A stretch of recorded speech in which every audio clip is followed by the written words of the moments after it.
Josh Allen, Sam Darnold, and backup running backs go off yesterday. We react to the best, worst, and most surprising fantasy performance from Week 14 on today's episode of Locked On Fantasy Football.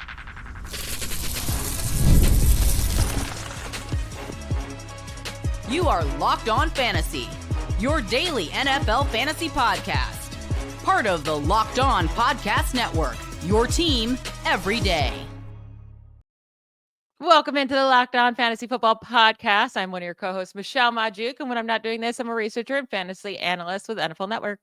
And I'm your other co-host, Vinnie Iyer, and when I'm not doing this, I'm writing about NFL, fantasy, and betting for sportingnews.com. Today's episode is brought to you by Prize Picks. Go to prizepicks.com/LockedOnNFL and use code all lowercase LockedOnNFL to win $50 instantly when you play $5. We had a lot of great fantasy performances this weekend. And, watching the Vikings game, you're like, wow, like Sam Darnold is going to be the number one story this week in his guys, right? And then Josh Allen yesterday against the Rams. Poor guy. I mean, he puts up 6 touchdowns and the Bills still lose the game. You just got to feel bad for him. But 3 passing touchdowns, 3 rushing touchdowns. First guy to ever do it. You liked Khalil Shakir this week, and he came down with a long touchdown, 106 yards total. And then Amari Cooper has 14 targets in the game, 6 receptions, 95 yards. A reason I was a bit worried about Shakir is because I thought Keon Coleman and Dalton Kincaid were going to play. Neither of them played, and Josh Allen still did this. They get the Lions next week. Maybe all the weapons will be there, but Josh Allen's just a Superman. Yeah, he was doing a lot more than we thought he needed to do in this game because the Rams were up for the challenge and they won the game, obviously.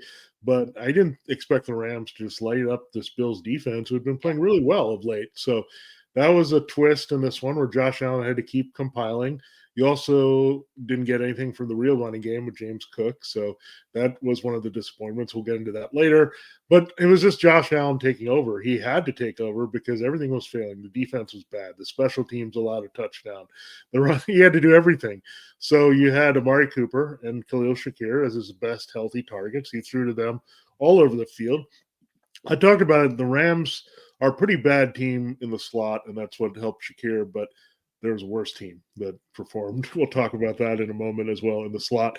But when you look at that, I mean, these are his guys, but it's so hard to predict when these guys are going to do anything because the Bills don't necessarily have this passing volume because they dominate teams with the running game and can blow them out. We thought they might do that to the Rams. The Rams had really looked bad at times, right? I mean, they've looked like they can't figure things out offensively in some games, and then a game like this, they explode. So you never know really what game script you can expect when your team is playing the Rams. I mean, good luck with that on Thursday with the 49ers. It could be a wacky game that's coming up with all the question marks about both teams and their consistency. So I like that. But on the other side, you had Puka Nacua, man. He was all over the field and making plays. And when he's playing well and Cooper Kupp is playing well and Kyren Williams is playing well, and sometimes that all doesn't happen at once, it's really hard to stop. But Puka just looks fantastic. Like, you have him in a keeper league. Like, you're set for so many seasons with this kid.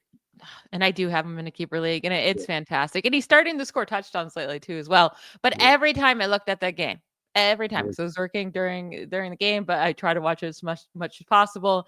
Every time it was Puka Nacua coming down with a big catch when the Bills really needed to get off the field too, and like he's just so good. Cooper Kupp also had a good game, 92 yards and a touchdown. Matthew Stafford, solid day at 2 touchdowns, but put up 320 passing yards. Kyren Williams with 2 rushing touchdowns, like all around great for the Rams. So even on Thursday, we'll see if the 49ers defense is actually better or just better because they played Caleb Williams. I'm thinking it's just because they played Caleb Williams. So the Rams offense should be just fine on Thursday. Now we got to talk about this Vikings offense because their passing game went absolutely berserk. Sam Darnold throws 5 touchdowns, 347 yards, 35 fantasy points. And then you have Jordan Addison, who catches 3 receiving touchdowns for 133 yards. Justin Jefferson has 2 touchdowns for 132 yards. They both score. I mean, both are going to be top scorers of the week at the wide receiver position. But like, is this just because they play at Atlanta, or are they just like one of these dominant offenses? This is just bizarre because the Falcons usually have no pass rush, and they got 5 sacks in this game. And you thought the Vikings were going to go after Kirk Cousins, and they did. They got some interceptions, but only 1 sack of Kirk Cousins. So it was very weird that Sam Darnold was just really effective when he wasn't being sacked in this game.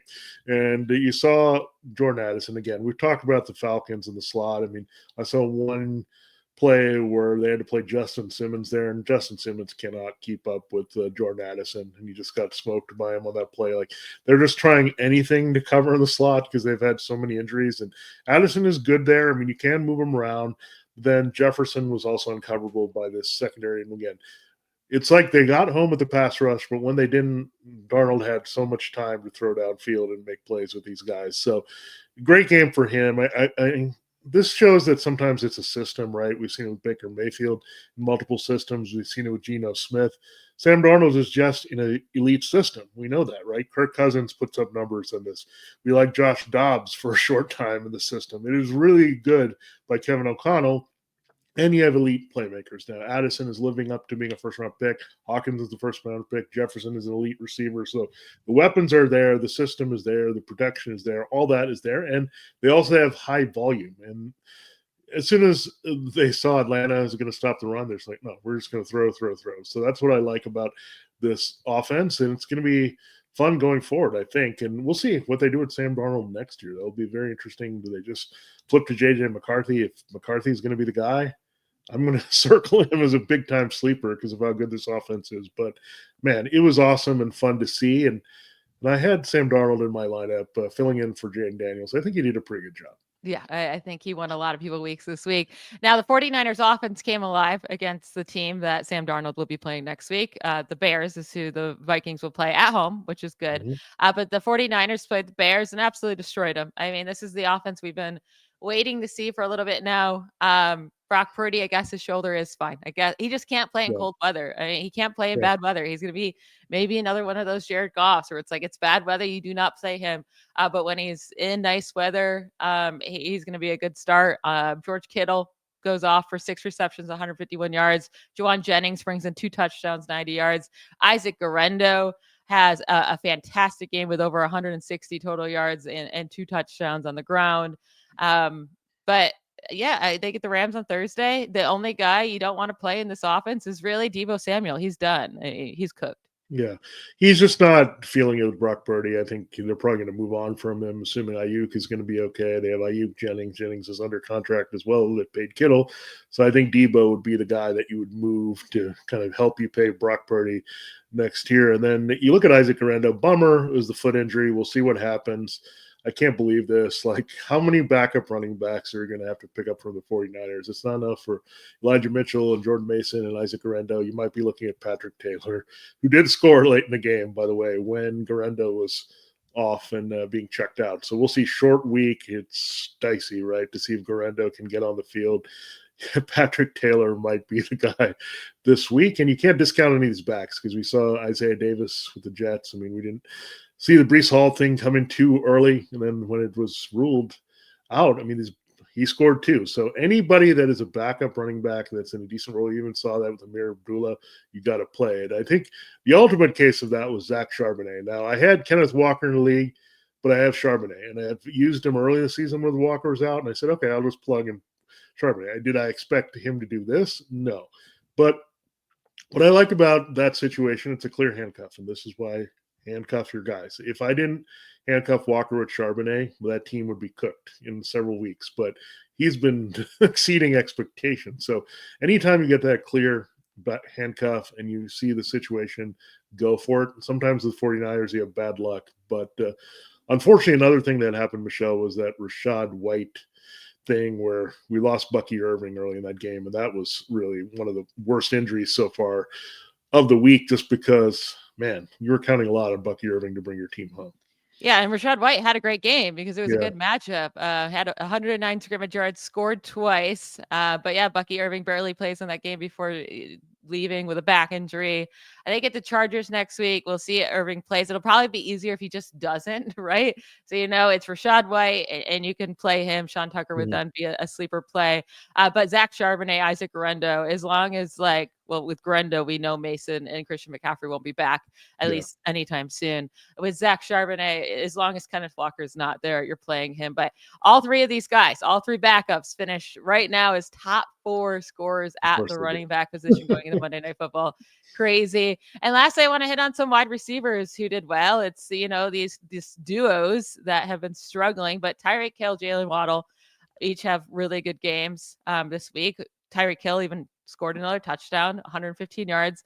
And then Devontae Adams and Garrett Wilson each also had over 100 receiving yards for the Jets. The Jets are knocked out of the playoffs, but get the Jaguars next week. So I think you got to just keep rolling with Adams and Wilson and hope it doesn't go back down to struggling for Wilson. And then I think Tyreek Hill is officially back-ish, right? Waddle is still going to be inconsistent, I believe. But I do think Tyreek Hill and Tua is finally starting to get back to what they used to be. Yeah, and it really helped that you didn't have to worry about Sauce Gardner. I know he wasn't having a great season so far, but he was out, so that kind of caused a trickle-down effect in their coverage where they had to move guys around, and that's going to open the field up for the wide receivers, and it did. And we thought, oh, no, Jonas Smith is being forgotten, and what happens? He dominates over time to come through for his fantasy managers, just does that. So really, you got to credit Tua Tagovailoa, Mike McDaniel. They're getting the ball to the guys now consistently. Waddle's now had 2 really good games the last 3, so maybe he's fixed a little bit as at least a wide receiver 3 option, but Tyreek is back to what he does best here. And Waddle, again, that's what it's going to be, right? When you get 9 for 99, that's kind of old school Waddle, just barely more than 10 yards of reception. Now, on the other side, Aaron Rodgers, this is what happens, I guess, when Aaron Rodgers throws for 300 yards in a game for the first time in 3 years. You get 2 receivers to do something. So, look, I don't know what is in the mindset of Rodgers. It's up and down. Some weeks they seem to care.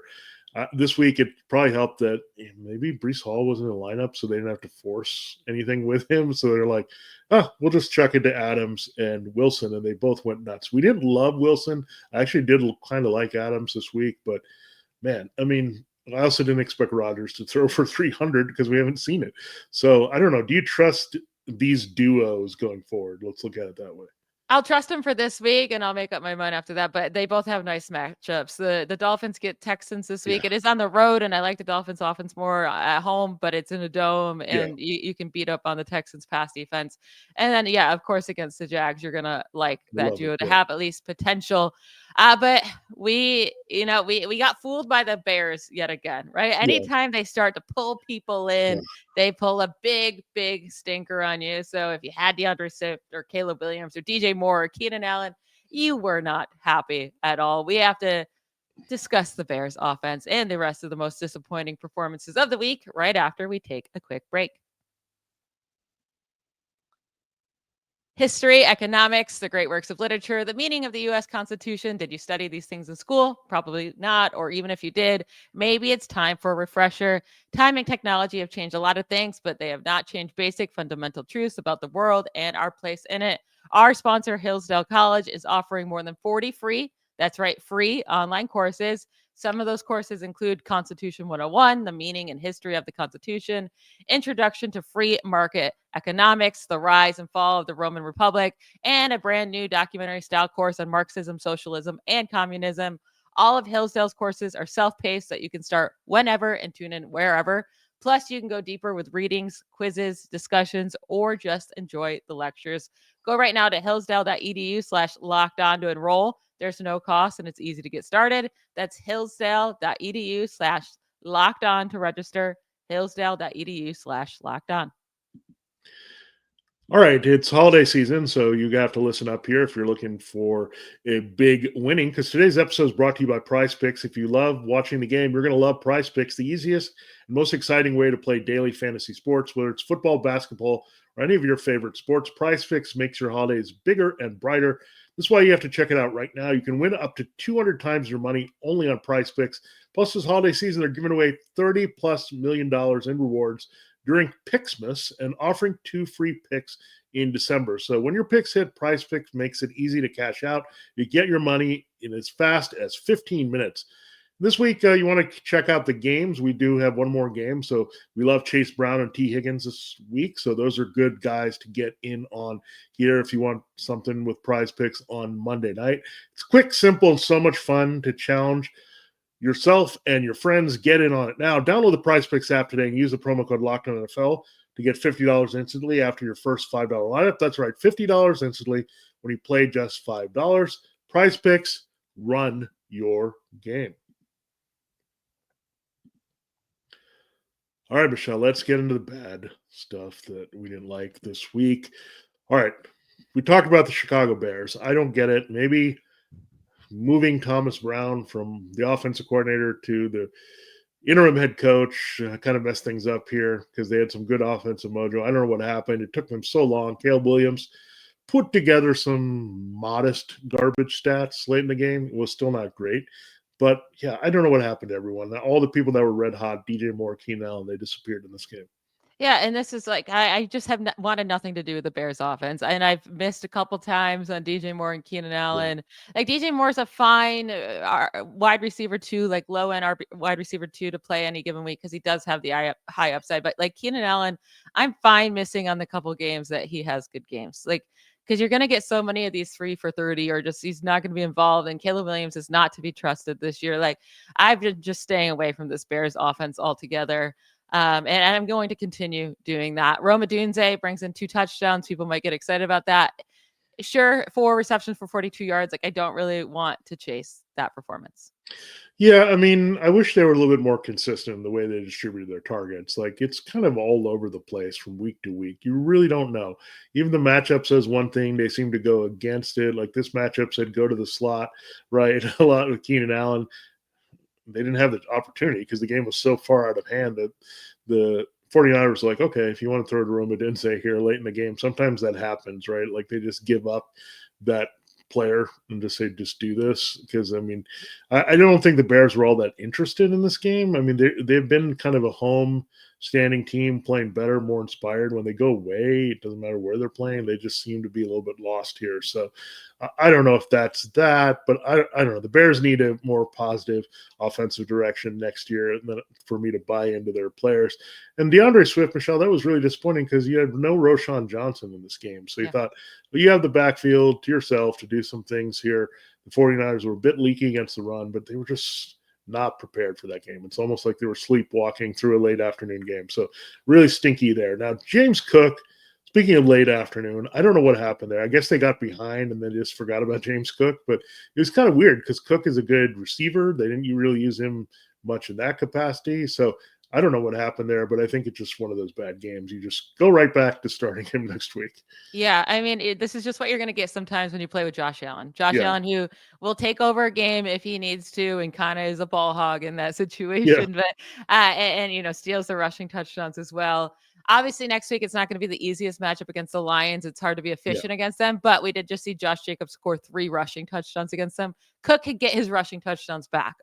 So you're going to keep staying with Cook, even though you could have one of these disappointing performances once in a while.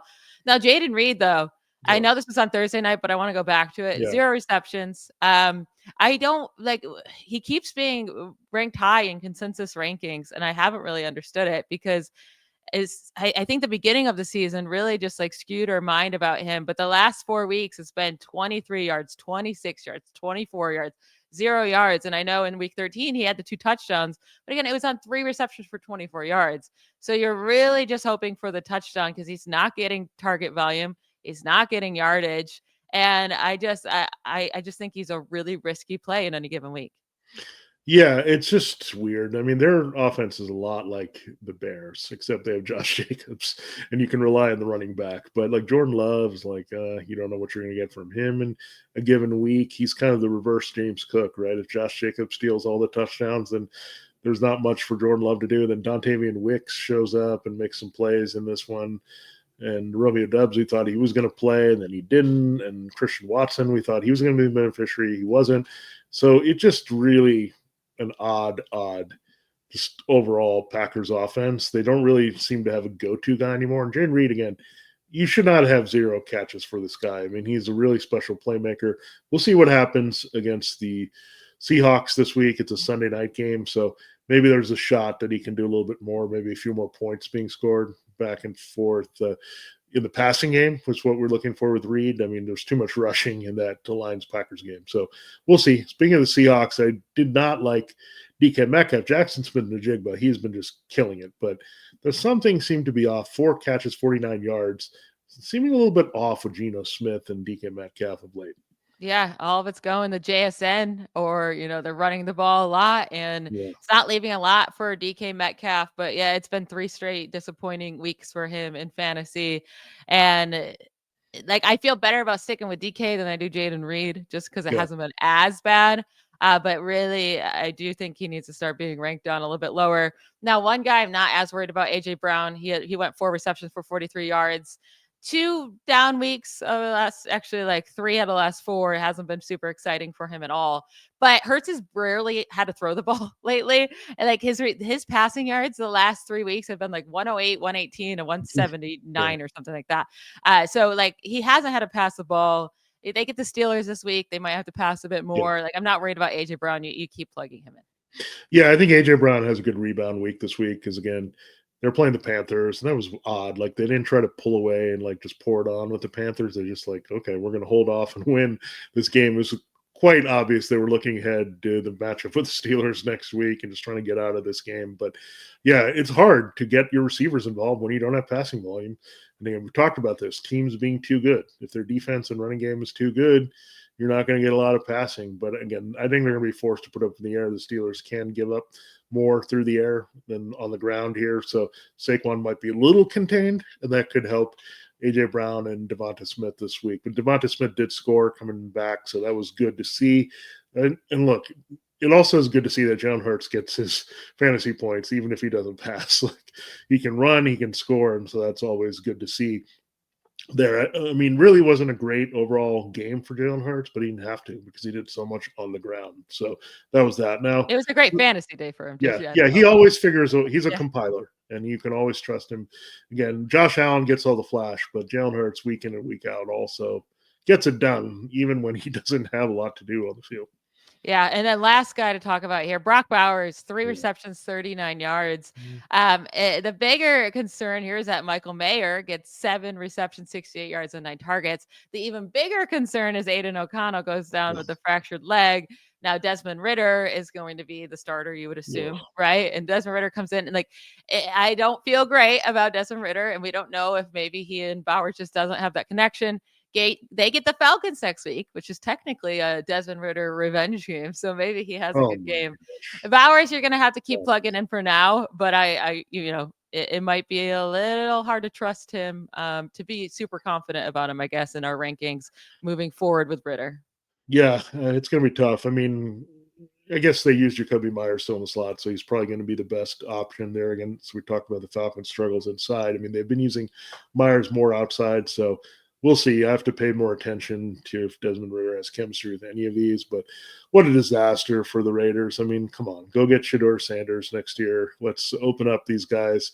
Go get a number 1 true receiver to replace Devontae Adams. Then we might be cooking with gas. Shedeur Sanders and Brock Bowers in year 2, I would be down with that. So let's go for that. Again, Kyle Pitts, we don't even talk about him. He's just the Pitts.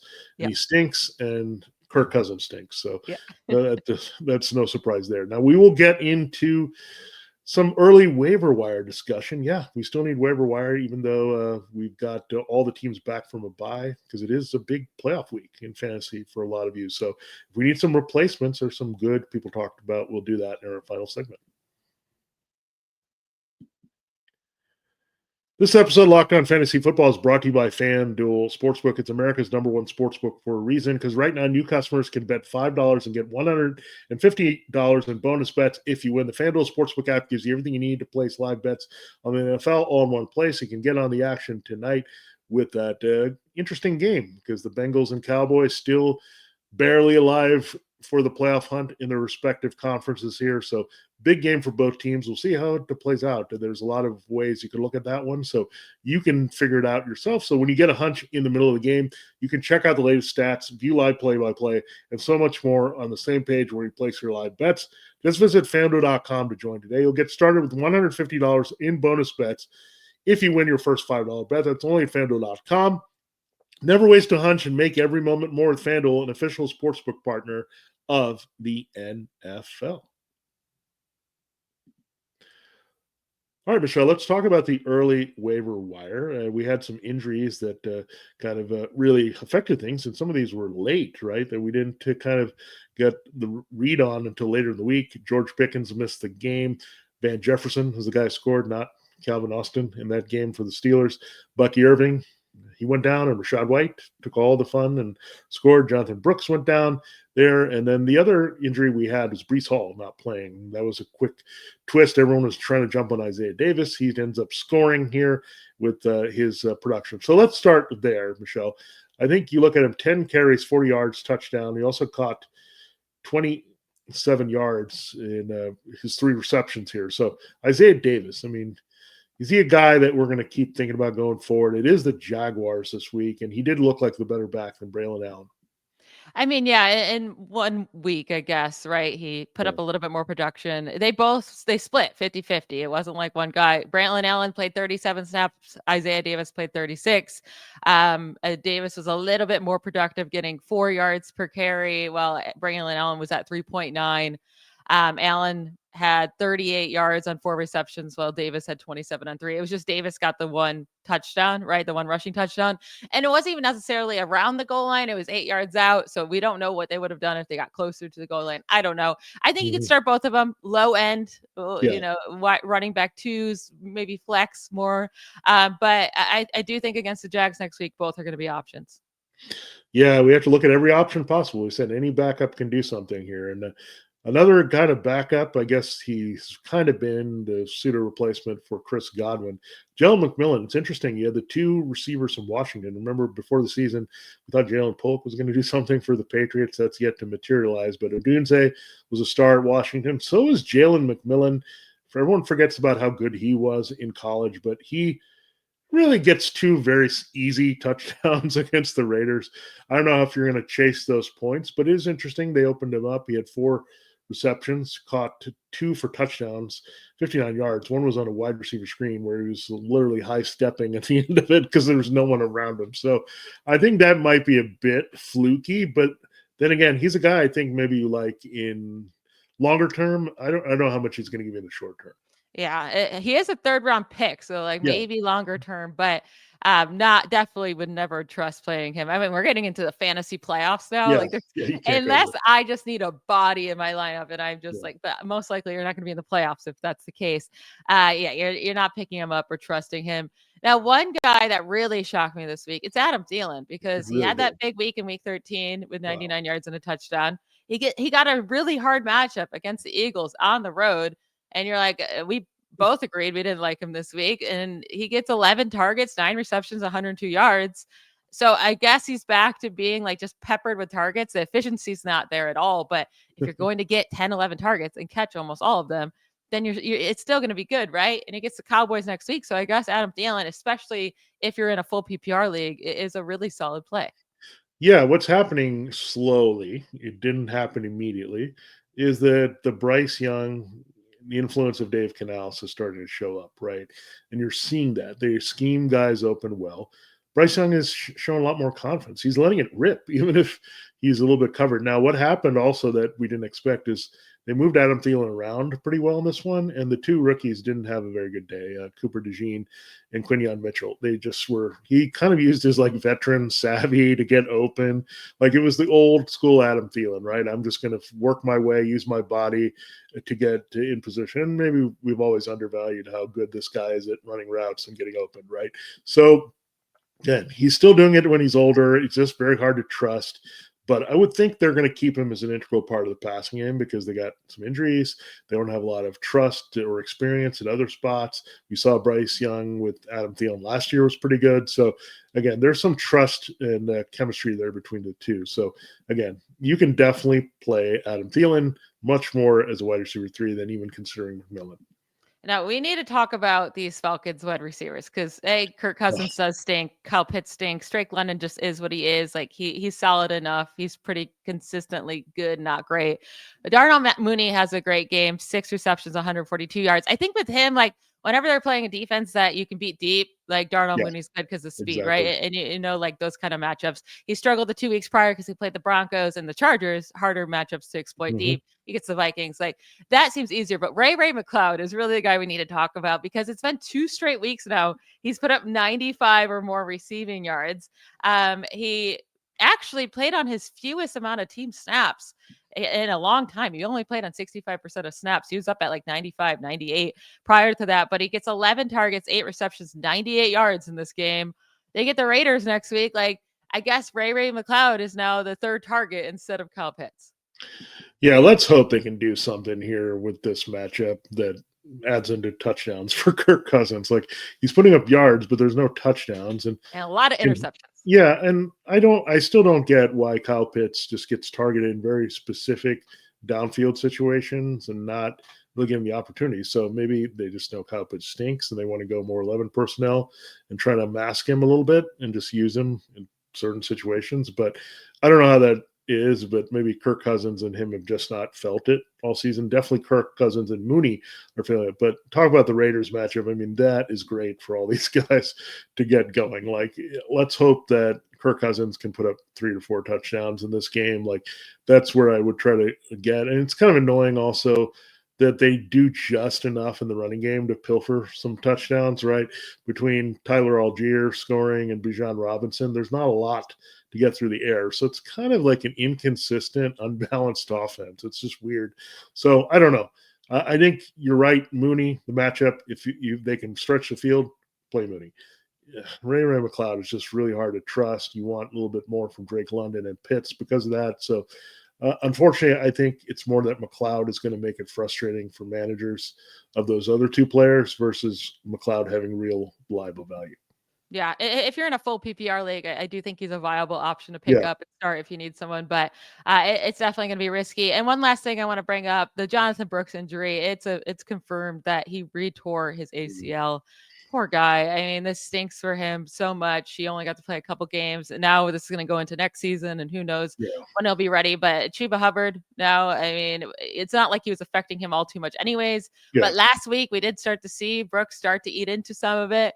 But then Chuba Hubbard even was able to put up production against the Eagles. He gets the Cowboys and someone else that's good coming up here. But Chuba Hubbard is just like turned into one of the best picks of the year. Yeah, the Cowboys and the Cardinals next 2 weeks. So Chuba Hubbard all the way.